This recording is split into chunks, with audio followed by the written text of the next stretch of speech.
안녕하세요. 한 주간 잘 지내셨나요? 예. 예, 지난주에는 이제 전례 헌장의 어떤 시작된 태동하고 그다음에 그 내용에 대해서 간략하게 알아봤다면 오늘은 전례 헌장과 그 이후에 어떤 일들이 벌어졌고 전례가 무엇이 바뀌었는지 조금은 구체적으로 확인해 볼까 합니다. 그러기 전에 함께 기도로 시작을 하겠습니다. 주님의 기도 함께 해주시기 바랍니다. 성부와 성자와 성령의 이름으로 아멘. 하늘에 계신 우리 아버지 이름이 거룩히 빛나시며 아버지의 나라가 오시며 아버지의 뜻이 하늘에서와 같이 땅에서도 이루어지소서. 오늘 저희에게 일용할 양식을 주시고 저희에게 잘못한 일을 저희가 용서하오니 저희 죄를 용서하시고 저희를 유혹에 빠지지 않게 하시고 악에서 구하소서. 아멘. 성부와 성자와 성령의 이름으로 아멘. 예, 오늘 이제 전례 헌장 그 이유라고 제가 이제 부제를 좀 이렇게 달아봤어요. 그래서 한 5가지를 알아볼 건데요. 전례에 대한 의식이 어떻게 전환이 됐나. 두 번째로는 말씀의 중요성. 어떤 말씀은 하느님의 말씀이죠. 하느님의 말씀. 특히 이제 그걸 좀 더 구체적으로 얘기하면 성경에 대한 얘기죠. 그 다음에 주일 신학에 대해서 전례주년에서 가장 핵심은 주일이거든요. 그 신학이 다시 회복이 됐다라는 부분에서 같이 얘기를 할 거고요. 그 다음에 세 번째로는 이제 신자들의 능동적인 참여가 어디까지 나갔나라는 부분, 특히 이제 전례 봉사자들에 대한 부분까지 잠깐 얘기를 하겠습니다. 그리고 5번째로는 전례 공간의 변화가 어떻게 이루어졌는지. 그래서 전례 헌장이 반포가 된 다음에 그 그러니까 전례 헌장 준비위원회가 있었고요. 그다음에 그것이 끝난 다음에는 그걸 실행하는 실행위원회가 꾸려집니다. 꾸려지면서 한 5개의 실행에 대한 회칙들이 발표가 돼요. 그래서 라틴어를 모국어로 바꾸는 데에서 모국어를 또 번역을 하는데 어떤 게 필요하고 토착화는 어떤 방향으로 해야 되고 이런 것들에 대한 자세한 지침들이, 왜냐하면 그런 게 정해져 있지 않으면 각 나라에서 나름대로 막 하게 되면 혼돈을 줄 수가 있기 때문에 이제 그런 지침들이 하나씩 나오게 되고, 그리고 거기에 맞춰서 가장 먼저 되는 게 이제 예식서들이 출판을 하게 되는 거죠. 그러니까 전례, 쇄신의 그다음에 개혁의 원칙에 따라서 거기에 맞춰진 예식서들이 나옵니다. 그래서 대표적인 거는 미사 경본이죠. 로마 미사 경본이 1970년 처음 나오게 됩니다. 지금 이제 우리가 쓰는 거는 3번째 판본이에요. 그러니까 표준판 넘버 1이 있고 그다음에 2번째 판이 있고 3번째 판. 그래서 첫 번째 판은 1970년, 그다음에 1975년 2번째 판, 3번째 판은 2002년에 나왔는데 그게 약간 오타나 오류가 좀 있어서 2008년에 3번째 판의 개정판이 나왔어요. 그래서 우리가 지금 쓰는 거는 2008년 거를 번역한 거예요. 그래서 저희 로마 미사 경본 한국 판본은 2017년부터 대림 시기부터 사용이 되는 거죠. 2017년 12월부터 사용이 본격적으로 됐던 거죠.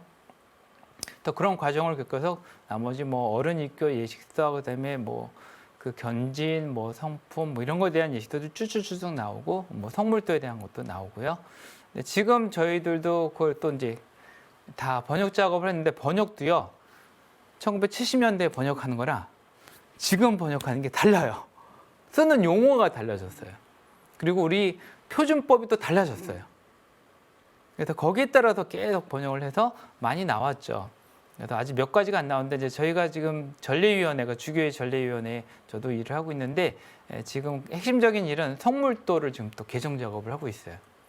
그래서 독서기도 부분하고 그다음에 나머지 다주관으로 된 모든 성경이 또 예전에 했던 공동 번역이었다가 새 성경으로 바뀌었잖아요. 성경도 다 바꿔야 되고 그 다음에 미사 경본이 또 바뀌었으니까 어떻게 해요? 미사 경본에 따라서 또 바꿔야 되고 기도문도 다 바꿔야 되고 용어도 다 바꿔야 되고 그런 작업들을 하고 있습니다. 이렇듯이 뭐 하나 바뀌는 게 쉽지는 않아요. 의식 바꾸는 것도 쉽지가 않죠. 이 과정을 잠깐 알아보겠습니다. 제2차 바티칸 공의 이전의 미사 광경입니다. 그래서 가장 큰 특징적인 거는 사제가 신자들을 등지고 있었다. 그리고 제대는 벽에 붙어 있었다. 그리고 제대 위에 뭐가 있었느냐? 감실이 있었다. 그리고 이제 신자들은 어떻게 보면은 복장을 가장 좋은 복장을 해서 이제 남자들은 이대팔로 해서 머리 가르마치고 그다음에 무스도 바르고 옛날에 뭐 올리브 기름 이런 거 했겠죠. 그다음에 이제 양복 정장을 딱 입고 그다음에 여성과 남성이 구분돼 있었어요. 자리 자체가. 그래서 그런 식으로 이제 미사를 드렸던 거죠. 그다음에 무릎을 많이 꿇었던 건데 지금은 이제 거의 무릎을 너무 안 꿇어서 또 문제긴 하고요. 그래서 보시면은 이제 저렇게 되면은 사제가 등지고 있으면 사제가 하는 기도 소리가 들렸을까요? 예전에 마이크도 잘 안 떴을 테니까 안 들리는 거죠. 그냥 뭐라고 하다가 갑자기 이게 성차요 하고 들어주는 약간 신비주의적인 어떤 특성이 좀 강했어요. 그리고 가장 중요한 기도문들은 속으로 했어요. 잘 안 들리도록. 속삭이듯이. 옆 사람만 겨우 알 정도? 그러니까 더 신비적인 거예요. 비밀 같은. 그런데 이때 이제 아까 봤던 오도카젤이라는 거기는 안 봤거든요. 이제 그 지난주에 이제 보시는 신학자 중에서는 없었는데 오도카젤이라는 분이 미스테리온, 신비라는 개념에 대해서 새로운 것들을 눈을 탁 띄게 해줬어요. 그리스도의 신비라고 하면 가장 큰 건 두 개가 있어요. 하나는 여러분이 성탄의 신비가 있어요. 강생의 신비라고 하죠. 어떻게 하나님이 인간이 될 수 있어? 그렇죠. 또 하나는 파스카 신비가 있어요. 예수님이 순환 받으시고 죽으시고 부활하시고 승천하시는 이 하나의 이제 진행 과정 전체가 파스카 신비예요. 우리를 죽음에서 생명을 영원한 생명으로 넘어가게끔 하는 그 신비가 어떻게 이렇게 이루어질 수가 있어? 죽음을 넘어설 수 있다고? 근데 오도카젤이라는 분이 그걸 연구하다 보니까 신비는 드러나지 않은 게 아니라 드러났는데 우리가 못 알아볼 뿐이다. 우리 인간의 한계를 넘어서는 거라. 예전에는 신비라 그러면 모르는 거, 안 보이는 거, 안 들리는 거라고 생각을 했어요. 내가 모르는 거. 근데 그게 아니라 우리가 다 봤어. 그리고 들려졌어요.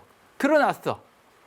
근데 너무나 그 뜻이 심오해서 그 사랑이 너무 깊어서 못 알아볼 뿐이다. 그럼 어떻게 돼요?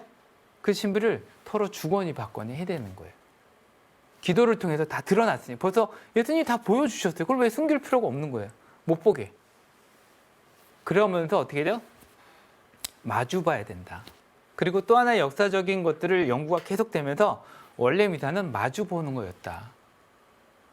그러면 언제부터 벽을 보고 시작했느냐? 그게 처음 보여지는 건 한 12세기부터예요.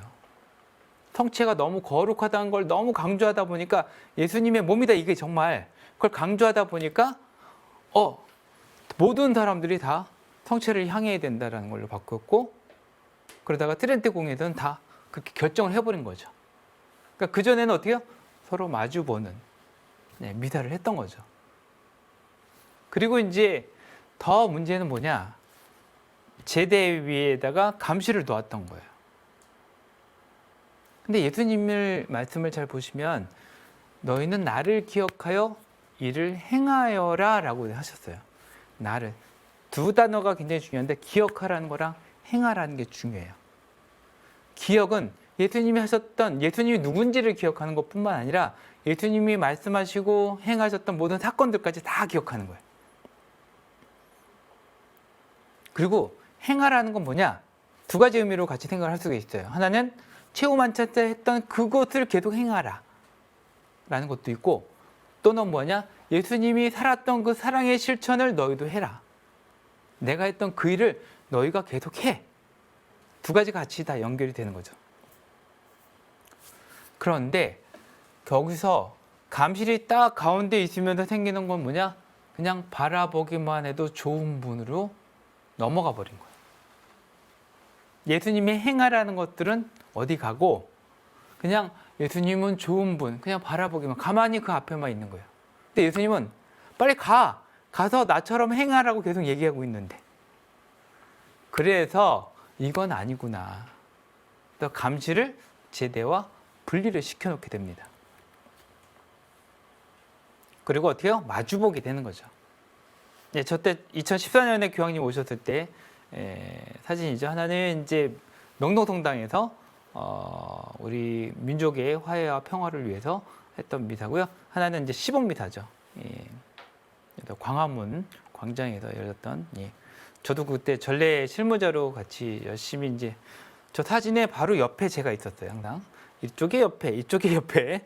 예. 저 널리 있는 데는 저 주교님들 저 옆으로 이제 제가 같이 있었고요. 근데 보면은 그때 어떻게 마주보고 제대를 중심으로 모여든 공동체라는 것을 분명하게 드러내도록.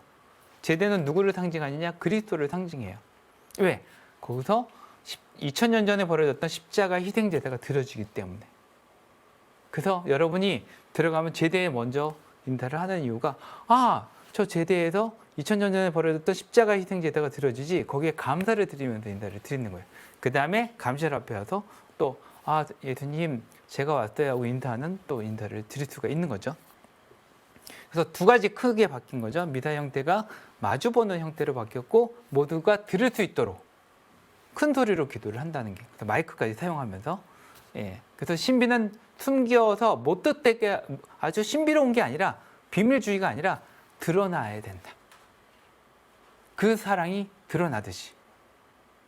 다만 그 사랑이 너무나 심오하고 너무나 깊고 우리는 따라가기 어려우니까 어떻게 저렇게 하셨을까라는 생각이 든다는 거죠. 그래서 신비해요. 그 다음에 이제 전례에 대한 의식 전환. 루브리카에서 니그리카. 아까 루브리카는 뭐라 그랬죠? 빨간 글씨라 그랬죠. 빨간 글씨. 지난주에 제가 말씀을 드렸어요. 빨간 글씨라고 얘기를 했습니다. 그럼 니그리카는 뭐냐? 니제르라는 여기서 검다, 검은 글씨예요. 그래서 검은 글씨는 여러분 보시면 예식서에 보면 검은 글씨는 기도문으로 되어 있고요. 빨간 거는 이제 세부 전례 규정들이 들어가 있어요. 이때는 뭐 성당 입구에 간다.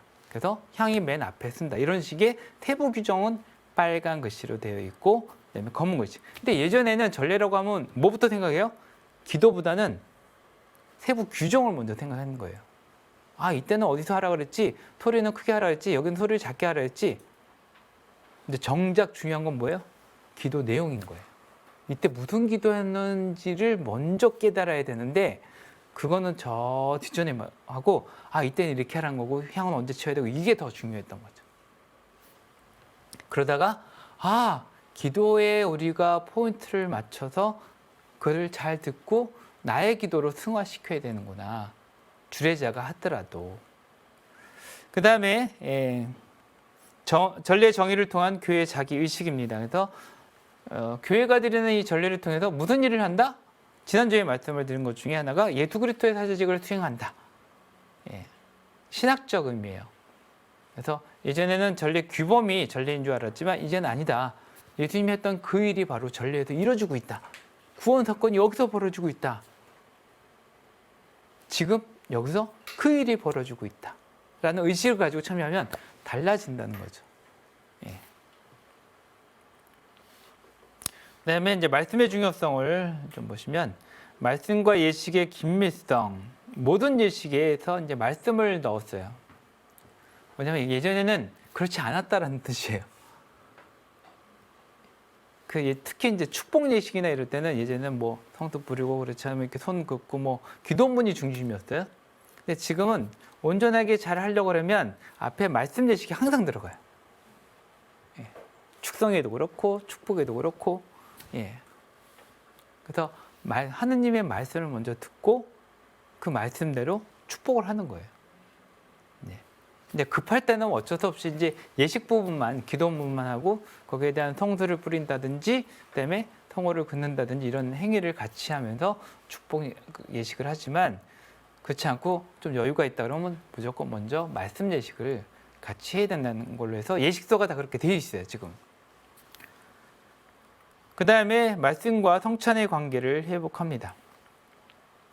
예, 말씀 전례의 가치가 회복이 돼요. 이따가 더 구체적으로 쭉 순서를 알아볼 텐데 예전에는 지금의 말씀 전례를 예비 미사라고 했어요.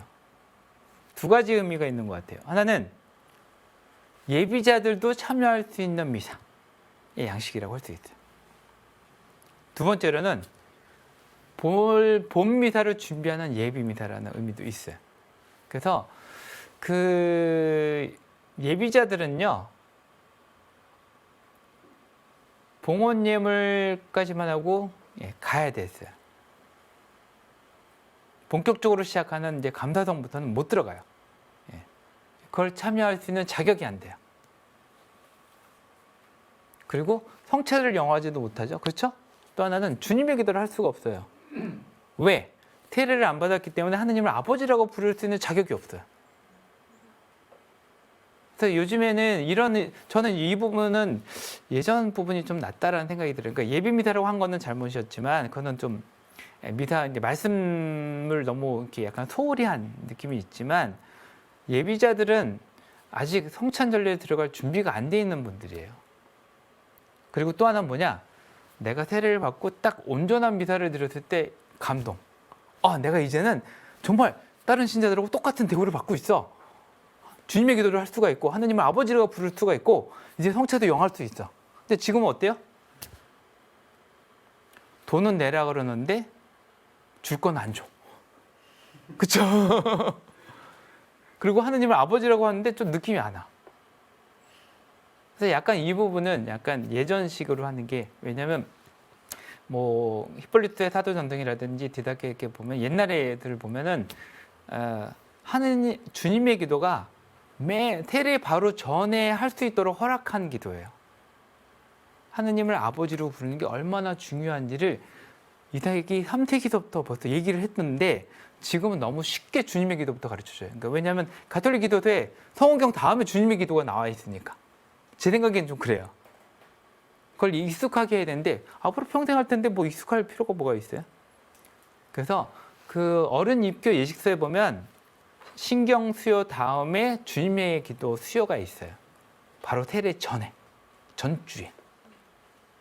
이게 그런 의미가 있는 거예요. 근데 지금 너무 그 의미를 안 살려요.